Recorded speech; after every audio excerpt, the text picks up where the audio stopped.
All right, so let's talk about book outline.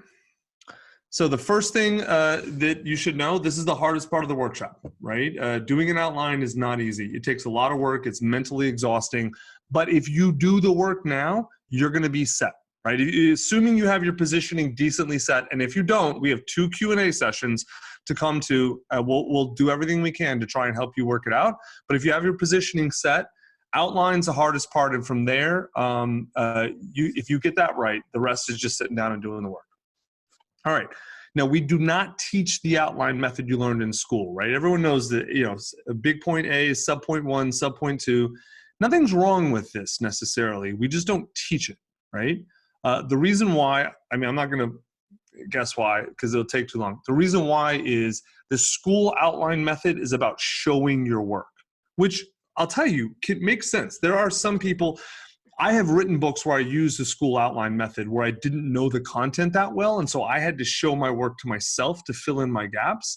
If you're writing a book where you don't have all the content yet in your head and you need to do research, which is valid, you can do that, then the school outline method actually can work. But for most of you, you're going to be writing books where you already kind of know what you're talking about, and this book is just writing it.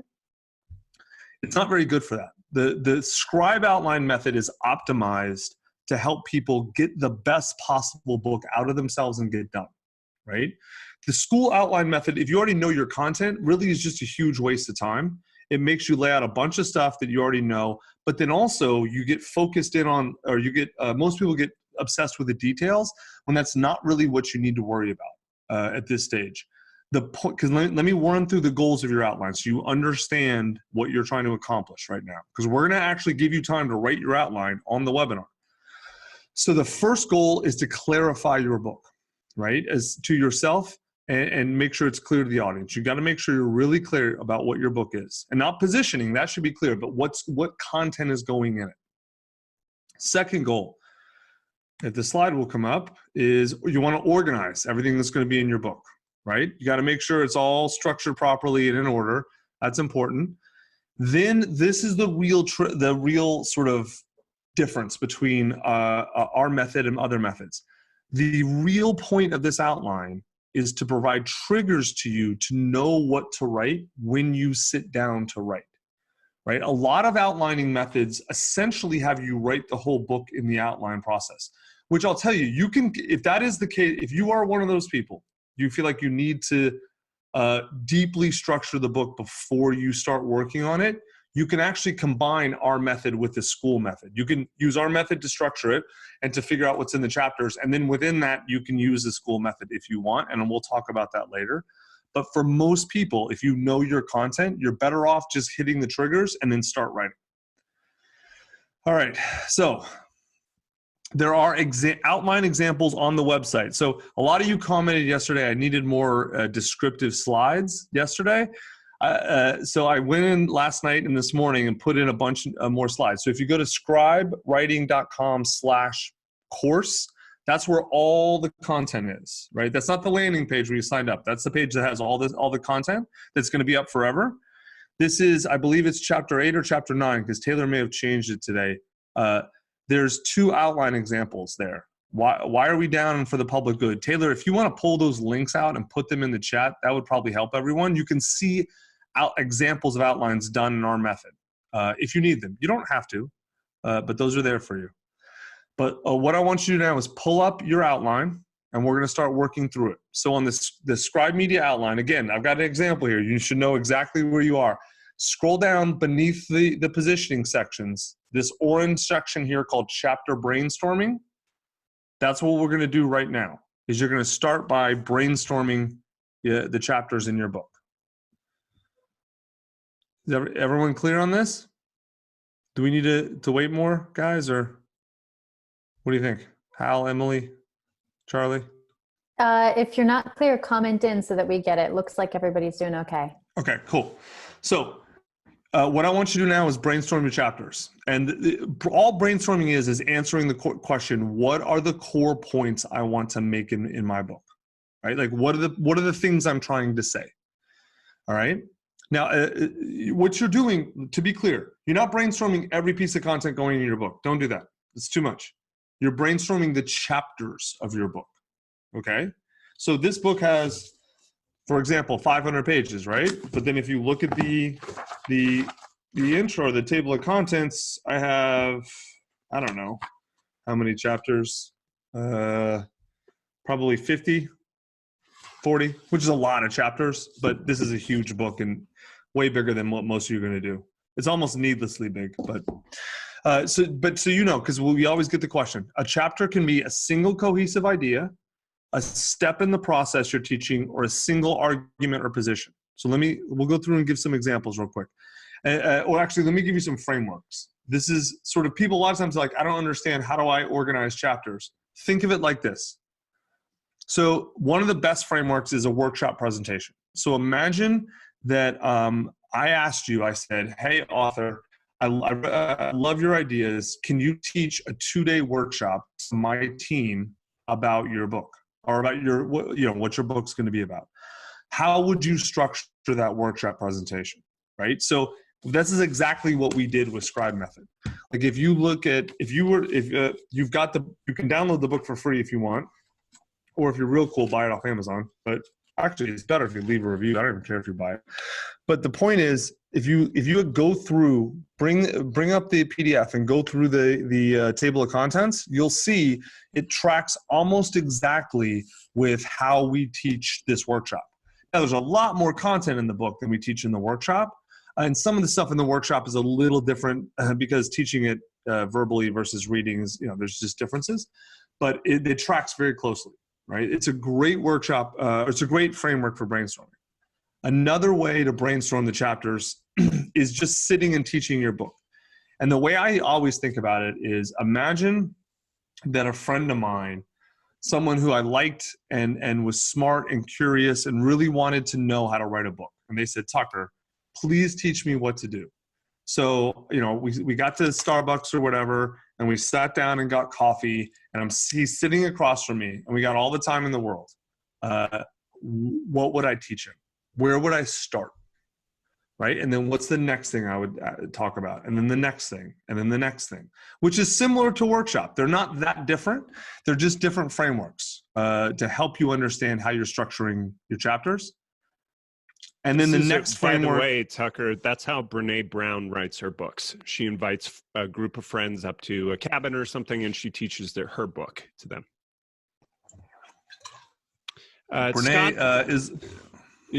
Scott says in the chat, dang, I'm lost. Can you clarify on that, Scott? Go ahead, Tucker. Yeah. So framework 3 needs to be, or is what needs to be said, right? So if you're brainstorming, if neither of those frameworks work and you're just like, it's not working for me, then your chapters, just what do you need to say? What do you want to say in your book? What are the main points of what you're trying to say? Okay. Now, if you look below, see here below the chapter brainstorming, there's a thing called parking lot. What's going to happen when you brainstorm your chapters is that you are going to have a ton of ideas come up that are really good, that you like a lot, that don't go in this book. So that's why we put the parking lot, is if you come up with if I'm writing a book on how to write a book and I have a really cool idea on how to tell stories that doesn't really fit in the book on books, but it could be something else, I put it in the parking lot, right? That keeps me from being, that way I keep the idea, I don't lose it, but it keeps me from being distracted. Does that make sense? All right, good. So what we're going to do now, So also, remember how yesterday I told you how you have to make decisions, right? A lot of the things you have to make decisions about, what your book will be and what it will not be. Those things, the things you're leaving behind, you can put those in the parking lot and come back to later. 1, because you may end up deciding it goes in your book.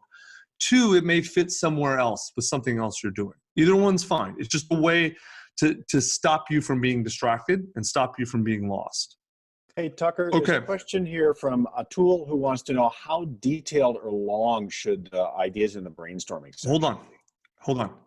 So right now, what we're going to do, we're going to change things up just a little bit from yesterday to help some people. So if you get what I just explained and you're ready to go brainstorm your chapters, I've got a timer going. You got 10 minutes. right? We're not going to teach anything else for 10 minutes. You can mute your computer and come back in 10 minutes. And when you see this slide change, it means we're back to teaching. If you are confused and you're not sure what we're talking about, start putting questions in and we'll stay here and answer them. Okay? All right. So if you're going to go work, go start brainstorming. All right. So sorry, Hal, repeat that again. Atul says what? He wanted to know how much detail he should be putting in his brainstorm. Great question. Right now, you are just brainstorming the chapters. You are not brainstorming what goes in the chapters. That comes next, right? So you're going to brainstorm chapters. Then we're going to actually put the chapters in order in a table of contents. Then you're going to start outlining each chapter. So I probably should have been, Taylor, put that in the notes. I need to be clear about that, about what's coming with people, because I forget in the workshop, we do this a slightly different way. So I need to be super clear about the steps before I walk them through the steps. So it's a great question. Other questions? Put them in the Q&A or if you can, and Hal and Emily will call them out to me or Charlie. Hey, Tucker, unless you're working. Would you mind opening up like Chrome and showing the countdown timer, like Google timer, and then put in 9 minutes or whatever so people can see how much time they have left? Oh, yeah. How do I do that? Can you do that? Here, let me stop sharing. I can do it. Yeah.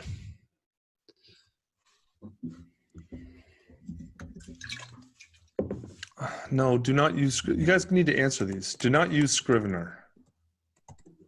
We're going to talk about tools. All of you who are obsessed with the tools you need to use, stop it. Like amateurs worry about tools. Professionals worry about the work.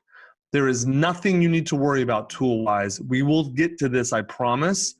If you want to use Scrivener. I don't really care. It's fine. It's not a very useful tool for most people. Yeah, amateurs or professionals worry about logistics. You're right. That is a Pressfieldism. Pressfield's very smart about writing. Tucker, just so you're aware, when you type in chat, you have it set to only panelists. You don't have it set to go out to attendees. Thank you.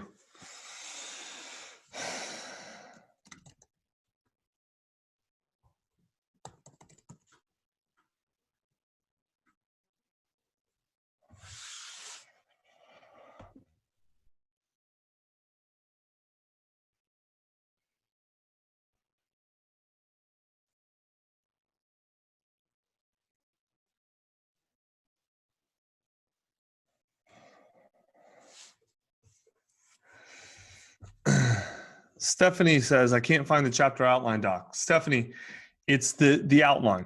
Just scroll down beneath the positioning. I showed you in the slide, like the blue part, the positioning, scroll beneath that. It's one doc. Scott says, say that again about it. Amateurs worry about tools. What is the quote? Amateurs worry about I have the quote later on. We'll get to it. I had the quote correct in the slides in like an hour. We'll get to it.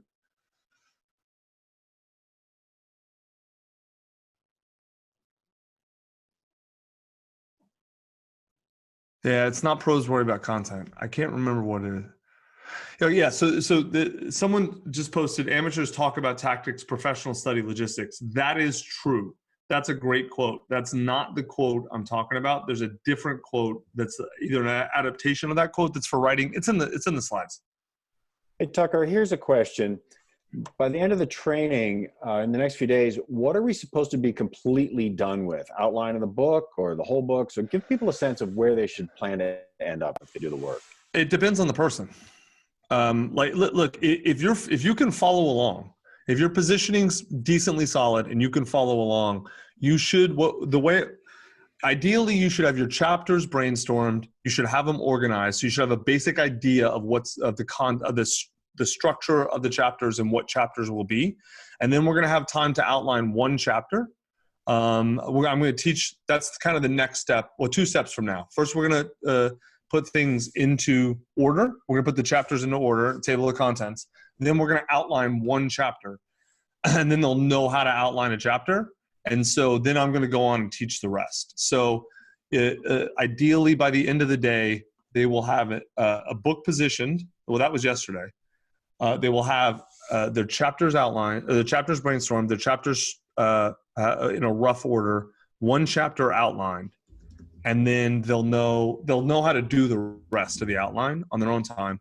And then we're going to do the writing plan. Then we're going to teach them exactly everything you need to know when you sit down to write. Then everything you need to know when you sit down to edit. Then we're going to finish by working through all the fear aspects.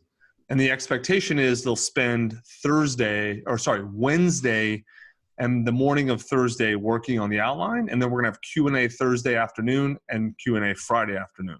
So they'll have time to work on this stuff, all the stuff we've taught, and then come back to us with questions this week. Yeah, so I don't want to put that in the slides because the next time we teach it, it's going to be different. So.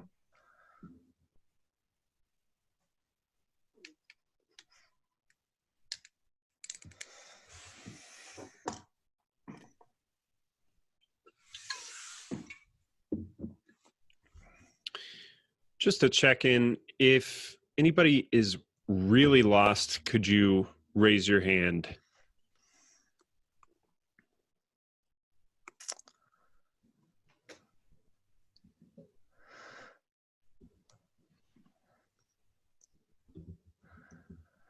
Someone's asking about words, pages in a book. No, there's not a magical number. We're going to answer that. We're going to talk about that later.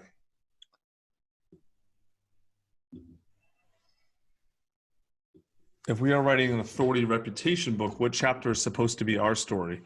We're going to talk about that later. That's in the introduction. What if I'm not clear on my positioning now? Should I skip today? That's a good question. It depends how clear you are or not, to be honest. What I would do is if you're here, I would try working through the outline and see if it's working because we will do this sometimes in workshop where someone will be really, they have a mental block with their positioning. Because a lot of times the positioning is a mental block issue. It's an emotional issue. It's not an actual tactical structural issue at all. That's usually the case. And so we'll have them start on their outline and then it kind of forces the issue for them. So you might want to try that and see what happens. If things just constantly get more confusing, then come back Thursday, Friday with question to the Q&A and we can maybe hot seat you. But if it might help you clear it up. Okay, so the people who raised their hands, Scott, Nick, Robert, Stephen, Tom, Melanie, Nikki, please clarify in the chat where you are lost if you haven't already. Because, if you get confused, guys, like we can't help you unless you speak up.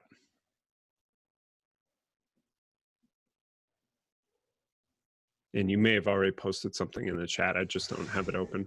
Someone asked about number of chapters. There's no such thing as the right number of chapters, but I will tell you, generally speaking, most books are anywhere from 5 to 15 chapters. That's kind of like the average. Although, again, mine has like 40, right? So if you have less than 5 chapters, then your chapters are probably too long. Because assuming it's whatever, even a 40,000 word book, which is long but not super long, then 5 chapters is whatever it is, 8,000 words per chapter. It's quite a lot. There's no set length for chapters. They can be 500 words. They can be 5,000 words. But chapters are basically a core idea. So if you need a lot of room to it's fine. But below 5 chapters, either you have a real short book or you're not dividing your ideas up in the right way. Taylor, we did a blog post on this, or Tucker wrote one on the proper, the length of a book that tends to be best or is most common, I guess. We're going to talk about that later. We can't get into that now. I like Nikki Bowers posted, I am finished, that is all. Good, Nikki, excellent. Start work on the table of contents. If you want. Will we cover how to organize these? Yes, that's the next section. All right. The question has come up a few times, and I've avoided it because again, there's no upsell or anything. Some people are asking about what's the difference between the free book school and what we provide to people like the panelists who were on earlier. Yeah. All right. We got 40 seconds left. I'll explain. So what the difference is, the main difference is the content's the same. But if you're spending, 15,000 to come to guided author, it means you're doing an in-person workshop. Well, you were doing an in-person workshop. We may have to move the workshop online with coronavirus. But the point is, you're getting individual. It's 15 to 20 people with 4 editors. So you're getting individual one-on-one attention, lots of it. And then you're getting, when you're done, we have weekly Q&As, like, small ones, private ones. So you get all your questions answered. We have a Facebook group, a small private Facebook group. And, oh, dude, what is this horrible beeping? God. A small private Facebook group. And then the most important thing is you get a full content edit that's like valued at like $5,000, and then the full publishing package, which we usually charge at $10,000. So like you could buy those two things separately, and they're $15,000. It's the same as the package. That's the difference. But this is all detail on the site. Like, I don't want to get into that. I want to teach this stuff. All right, so let's go to. We have moved on. So if you're not done with, hold on, I'm not sharing screen now. God damn it. Sorry. Before we move on, I do want to share a question from Anne, who says that she's still a little lost in her positioning and doesn't have her audience decided yet. I imagine there's probably plenty of other people on this webinar that are in the same boat. And Tucker, if you could talk a minute about just kind of how far they can usefully get before they need to really make that decision. You want me to say anything different than I said about this 5 minutes ago? I mean, because I just, like, someone just asked that question, and it was like, which is a fine question. If I'm not done on positioning, what do I do? And I explained, like, either you can work through this and see if it helps you clarify, or you can come to the Q&A Thursday, Friday.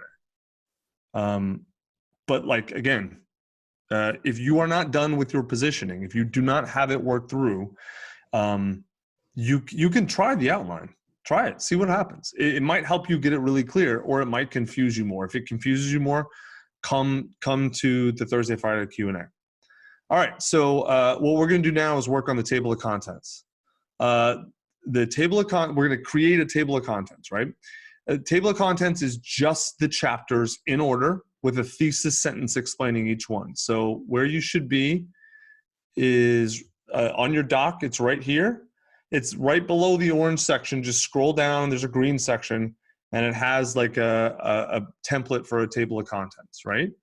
Also, if you pulled up the example chapters, actually, Taylor, remind me, I need to put in some example table of contents just in the slides. I might as well.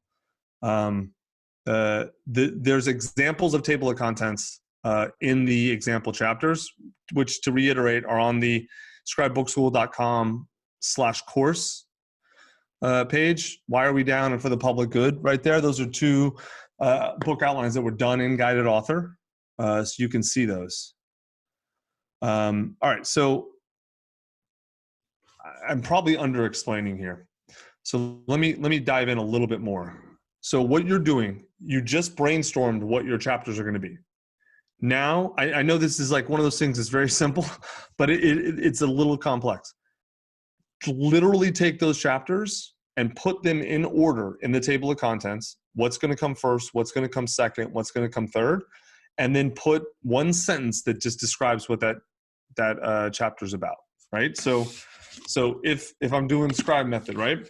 First chapter, which is what you guys went through yesterday, is preparing to write your book, right? And so, like, this chapter had, proper expectations.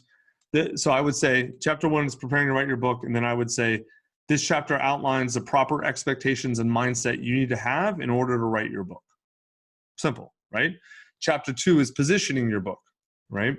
And so the way I kind of divide it is divide these chapters into parts. So, but the thesis sentence, I would say this chapter is about positioning your book by determining your objectives, your audience, and your idea, and then checking it by using the North Star check. Something like that. It's very, very simple. All right, Charlie, go ahead and start the 10-minute timer. Yes, sir. part of the reason that we are giving you guys 10 minutes through this, I get it's a little bit of a rush, okay? So it's going to do one of two things. For those of you who are pretty clear on your positioning, this is actually going to force you to get it down quickly. So like in Guided Author, we actually do this. We give people usually 10 minutes to brainstorm, 5 minutes for table of contents, and then 5 or 10 minutes for the first chapter, because we want them to get out of their heads. Most people actually know what's coming out. They just have a lot of resistance, or they confuse themselves. You guys remember Danessa and all those people today talking about how I thought it was so complex and I made it way harder, and Tucker kept telling me to stop doing that and just do the work, right? That's why we do that. Now, if you are confused about your positioning, I get that, right? See if you can do this. If you can't, okay, then your positioning's off. But you're going to find probably that you can.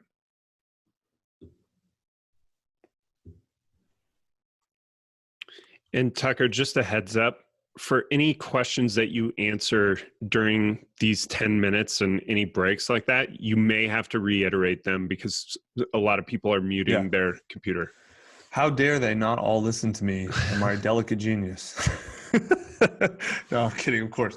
I know this is just part of it. We're going to repeat ourselves again and again and again, even though it drives me fucking crazy. I get that's part of the deal, because not everyone's listening, which is fine. We told them, that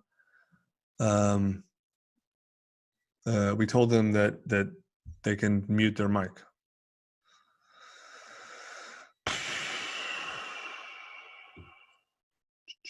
Tucker, I got a question. Somebody wants to know if you meditate before you write. I don't. No. Some people do.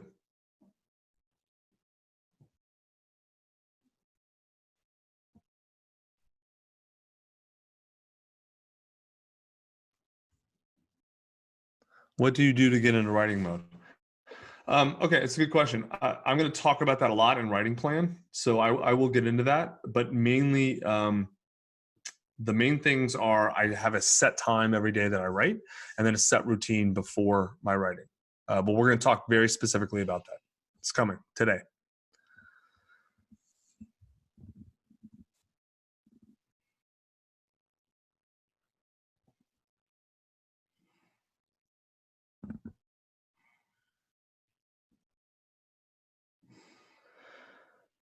Any suggestions if someone is having trouble chopping up the knowledge in their head into chapters?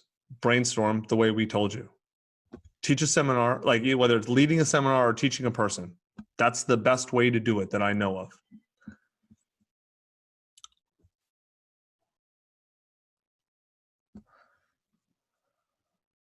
I gotta close the chat. All right.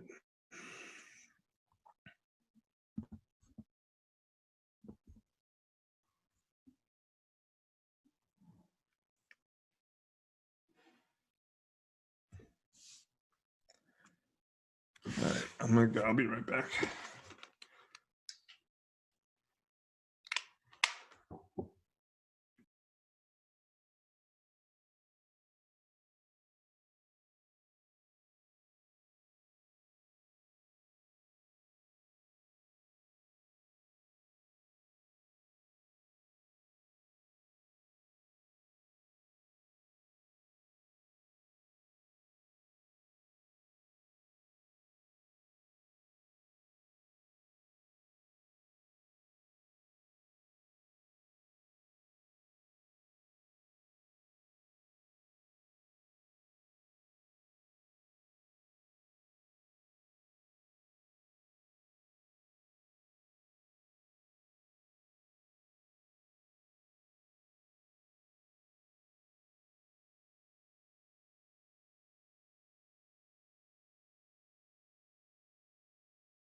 Tucker, somebody was looking for a reminder of the three. Oh, so never mind. That question just got answered.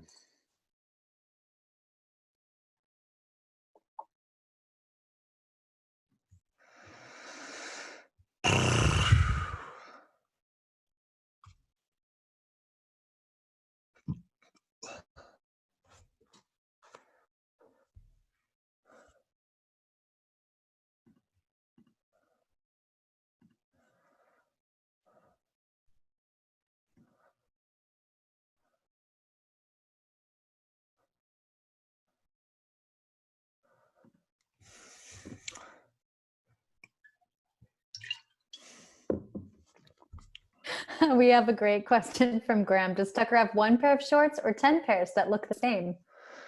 I have about 20 pairs that look exactly the same. Yeah. No, I used to only wear gray t-shirts and black shorts.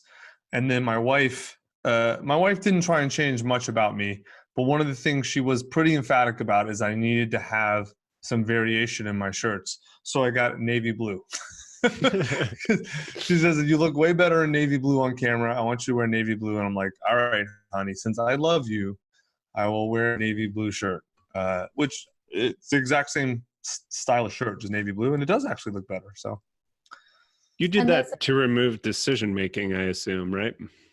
Yeah, I mean, like, I think that's just an ex post, like Zuckerberg and all those people say that. I think that's just a justification to rationalize, like, I don't care what I like. It just doesn't matter to me. It's not a way I signal anything, you know? Except for Lululemon. No, I don't wear Lululemon anymore. Really? What are you wearing now? I thought we would get on this. No. The shirts are Outdoor Voices. Why I don't wear Lululemon is a whole different story. Like we'll be dedicating an hour to this. Some stories about Chip Wilson. Chip was almost a client, but did not become one. Is he's the founder? Yes. Yeah. Dan, stop just hurled in my mouth.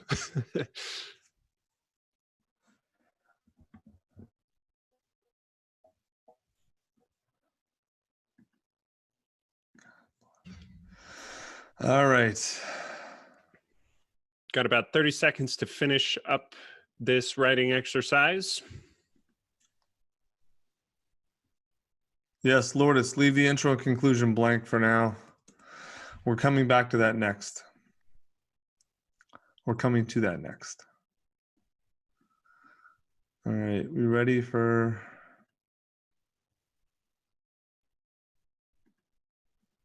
Good job. 12 chapters done. Nice work. All right. All right, now we're going to go back to my screen. Get this stupid thing out of my face. All right. Fill in the outline structure. So at this point, if you're following along, you should have chapters brainstormed, now organized into a table of contents. You don't have to be perfect at this. I don't expect you to be completely done. The reason we are pushing you to go fast is to get you out of your head, just to get something done so you understand when you come back to it exactly how to do it. Now we're going to do the third part of your outline, which is filling in the outline structure. So scroll down on your outline doc. This is the book chapter section. It's below the table of contents. And there are like 10 example chapter outlines, right? So what I'm going to do now is walk you through each part, the hook, the thesis, content stories, all of them, and explain what each one is. And then we're going to give you time to outline one chapter. And then we're done teaching the outline part. Then we're going to teach how to outline the introduction and how to outline the conclusion. Okay? All right, so the first part of your chapter is a hook, right? Basically, how does a chapter start? And a chapter can start with a personal story, a historical anecdote, a question to the reader, an attention grabber, anything like that. The point is you want to get people engaged, right? Now, like a good example, and this is from, Taylor, remind me to put in a slide of the actual book cover. It's a book called The Consulting Economy by Jonathan Dyson. And the first, one of the first lines of, I think, chapter one, the first line of chapter one is, I'll never forget the first time I learned that consulting was a job, right? And he goes on to tell this story about how, like some consultant came in and he didn't know what a consultant was, and people were whispering about it. And it kind of gets you, if you care about consulting, it gets you engaged in the chapter, right? We're going to dive deep into what hooks are in the next section when I start teach you how to outline your introduction. But for right now, that's enough for you to understand what a chapter hook is.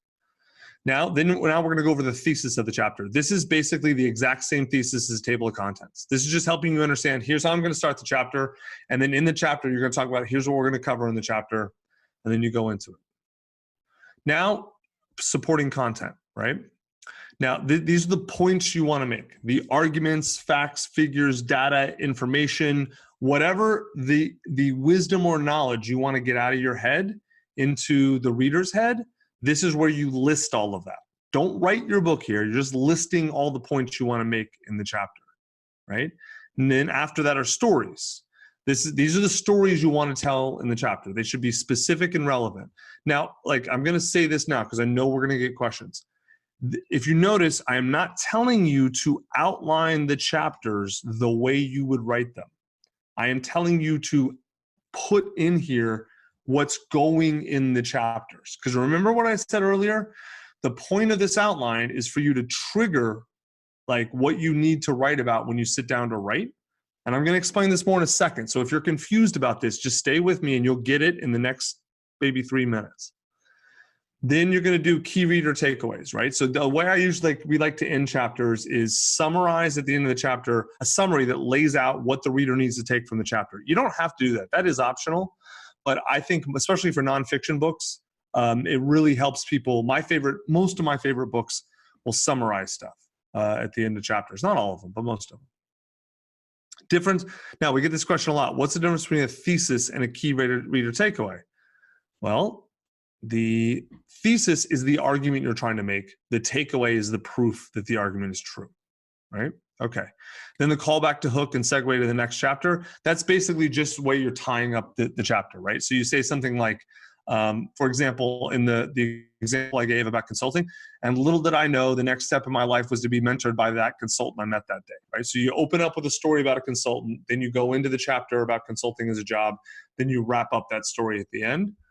That's not the only way to write a chapter. It's just a way that works really well, especially for these sorts of reputation authority books. Now, here's, again, important. I'm going to say this again and again and again. Do not write the book in the outline. The outline is there to tell you what to write when it's time to write, okay? Now, notice that we do not give you an exact template on how to structure a chapter. What I've told you, what our chapter outline process does is it forces you to articulate everything that's going to go in the chapter. It does not tell you how to actually structure the chapter itself, aside from you start with a hook and you end with a callback to the hook and a segue to the next chapter. But how you put the things in the middle is kind of up to you. Now, why do you think we do this? And no, the answer is not to fuck with you and make things hard on you, I promise. Although that would be funny, but that's not the answer. The answer is we want you to struggle a little bit when you're putting together your outline. And we want you to struggle while writing each chapter, which is kind of messed up to say, right? Why would you want us to struggle? Why don't you just give us an exact chapter template? Okay, let me explain why. There's actually a reason. Does anyone know the story of why the butterfly died? Well, you don't, or maybe you do, but I'm just going to tell you the story anyway, because most of you don't. So this is a parable. This old man was walking with his grandson, and they found a cocoon, a butterfly cocoon. And the grandson was all excited about it. He said, Grandpa, I want to, it was on the ground. He said, I want to, take this home and help the butterfly, protect it so that it can grow. When it comes out of its cocoon, it can fly away. And the grandfather's like, okay, that's great. You can totally do that, especially because it's on the ground. But there's one thing though. When the butterfly starts coming out of the cocoon, don't help it. You've got to let it do it on its own. And the grandkid's like, okay, I'll do it, no problem. So he takes the cocoon home and he waits and he's excited. You know how little kids are. He's excited every single day. He's looking at it every day. And then finally, he sees the cocoon start to move and the butterfly start to emerge. and it's working its way out, and it's really slow. And he's a little kid. He's like 5 or 6. And so it drives him crazy. He has no patience. And so he just gets some little sticks, and he helps the butterfly kind of break the cocoon a little bit. And he helps it a little here, and kind of basically, pulls the cocoon apart for the butterfly. And the butterfly falls out of the cocoon and lays there and struggles for a while and then dies. And he gets all upset, and he cries, and he runs to his grandfather. He's like, I don't understand, grandfather, what happened? And the grandfather looks at it. You can tell, looking at the butterfly. He says, did you help the butterfly out of the cocoon? And he says, yeah. And the little kid says, yeah, I'm sorry. He's like, it's okay. I'm not mad at you. But that's why the butterfly died. That the working out of the cocoon is how it strengthens its wings. And it needs that struggle in order to develop its strength so that it can fly. Right? This is a parable, but what it's about is teaching you that part of the way we set this process up is to help you with your struggle. Pam, if you were here early for the author interviews, the prior author interviews, Pam Markova talked about this, that a big part of what was beneficial about this process was that it was a very structured way, but still left enough of the struggle in that forced her to really articulate what she understood and make it clear to herself so she could explain it to others, right? So we're not trying to prevent your struggle. Struggle is inevitable when writing your book. We're just trying to keep it in a sandbox and make the struggle clear for you, but not remove it, right? Because if we rob you of your struggle, if I tell you structure your chapter this way, you're not going to work your ideas out very well, and your book's going to die. At best, your book isn't as good as it could be. At worst, your book dies, right? I know this is hard, and that's the point. But it's not, you have a structure, right? So there is a thing there, but part of it is still going to be hard. Does this make sense? All right, I hope it does. It makes sense to everyone in the workshop. So I hope it makes sense to all of you. So what we're going to do now is we're going to stop again. We're going to take 10 minutes. And you are going to just outline one chapter, right? It could be your first chapter, your second chapter, I don't care. Just take one chapter that you know really well, you feel confident doing an outline for, and let's work on that, okay? The timer, Charlie, please. Yep, and I'm just doing it. Note to everyone on our chat, many of you are setting your chat function to only reply to panelists, so that's only us here up on the screen. Your comments are not going out to the general chat. So if you want, that's the way it's automatically set. So you have to go down to the blue button at the bottom of the chat and click all panelists and attendees if you want everyone to see your comment. Yep, I've got the alarm turned off. Don't worry, no one's getting blasted again. Highly offensive. That's what we're about. One participant asked if you need to fill in all the hooks now. No, hooks are often something that come later on in the process when you know more about what you're trying to say, and we'll cover hooks later today. We're going to cover it next. So just by the way, don't outline your introduction or conclusion. If you notice, those are all the way at the bottom. So I'm going to teach those next. Taylor, can you put a note for me? I need to be clear at the beginning exactly what we're going to teach them, and that intro and outline come last. I just need to say it. That's it.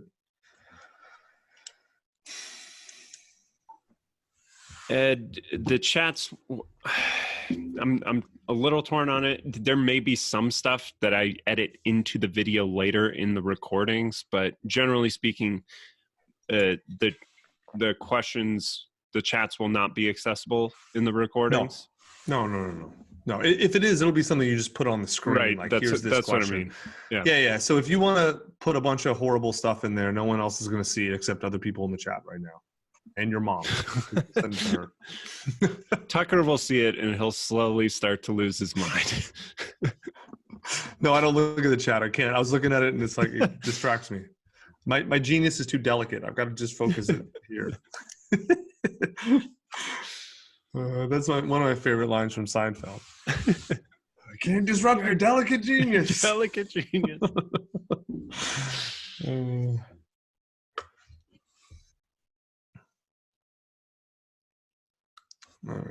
I'll be back.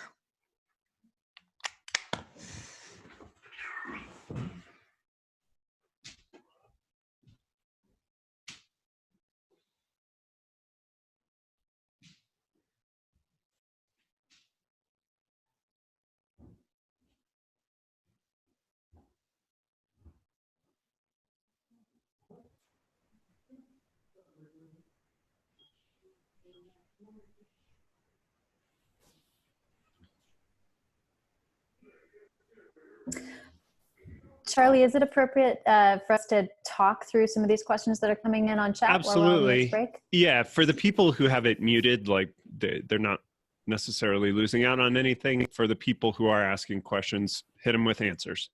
Yeah, a lot of this is covering the same ground, but an important question that was asked was the difference between the hook and the thesis. And the hook is whatever your attention grabber is within the chapter. So it doesn't even necessarily need to be a pivotal part of the content you're teaching, but the thesis does have to be like the core concept that you're teaching in that chapter. So a good way to think of it is the hook is the story, or it's the attention grabber. The thesis is the point of why you're writing this chapter in the first place. So Mike asked, can you please show an example of a completed outline for one chapter? Yes, Mike. Taylor just posted, thank you, Taylor, an example in the chat. So open up that document, you can take a look.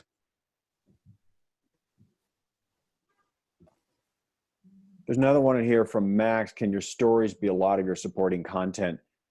Potentially, but that's starting to sound a lot like a memoir to me. Your stories are really there to illustrate and reinforce the points you're trying to make. If you're writing a prescriptive nonfiction book that's a reputation book, that's teaching people something. So I wouldn't rely entirely on the story to be clear about what you're trying to say, but use the story to illustrate and make what you're teaching sticky and memorable.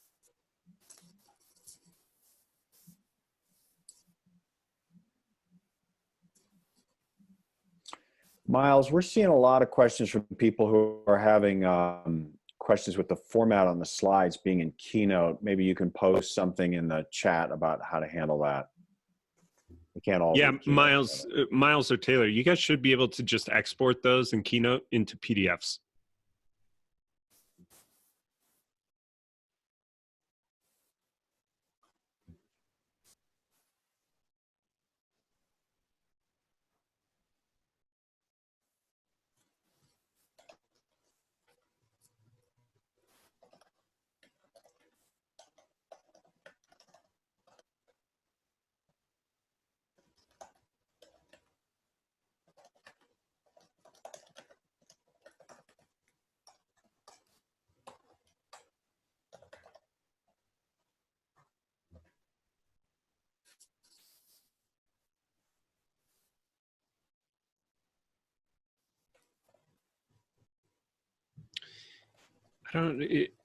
There's a question about bait versus hook. I don't think there's a real distinction there. Am I wrong on that, Emily or Hal?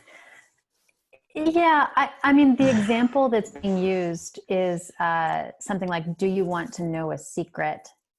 If you were going to use that as a bait for a hook, then your hook had better follow right on the heels of that. Otherwise, you're stringing the reader along and they're going to be like, what the hell is happening?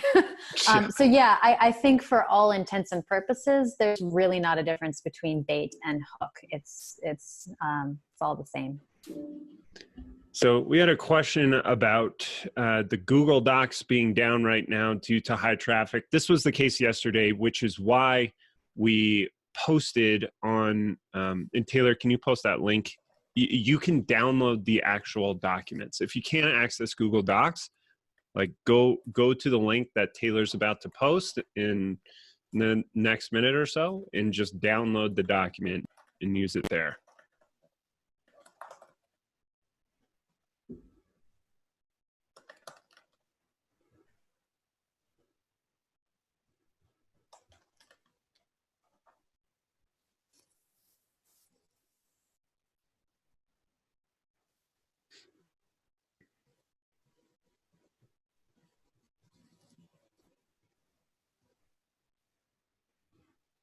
No, there's not an outline example of David Goggins' book on the website.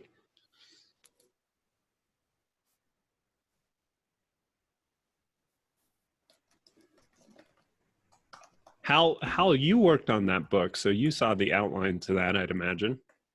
Actually, I only worked at the tail end on the manuscript, so no, I did not see the outline. But David's book is interesting. You know, it's a memoir by and large. He does have teaching elements in it. It was an interesting sort of hybrid, and he spoke to the end of each chapter. He breaks the fourth plane and essentially talks right to the reader. It's pretty powerful that way.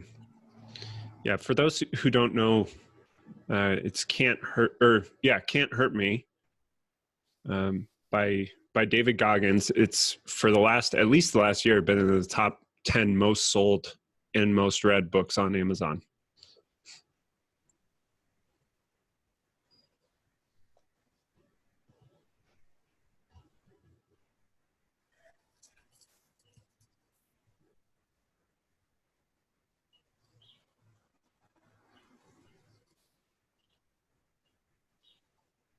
Carrie's asking, should every chapter have stories? Doesn't necessarily have to, but stories are the best way that our brains learn. So highly recommended for every chapter to have them. Yeah, that's how the brain is hardwired to remember things. What if we think Ronald asks, what if we think we'll collect photos or writing from others? Is that going to affect the process? I mean, the short answer is yes, but I don't know. If I were in your shoes, I probably wouldn't worry about it too much. What do you guys think? Yeah, I think you can use this very same process to organize all of that kind of material. So go for it. All right, we've got about 30 seconds left. This question from Corey, what is Rich Dad, Poor Dad categorized as? We had some questions like that yesterday where people are wondering about specific books. You can absolutely just look up that book on Amazon. If you scroll to the bottom of the product files, you'll see what category that book is listed in. So you don't really need to rely on us to figure that out for you. So apologies on the pronunciation. I might butcher it. Shafiqul, you said, I just got hit with a wave of feeling like a fraud. Do you guys know what I'm talking about? Absolutely. Yeah. It's imposter syndrome, which is across the board with basically every single author. We're going to talk about fear at the end of this. All the fear stuff. Remember, we'll help you work through it.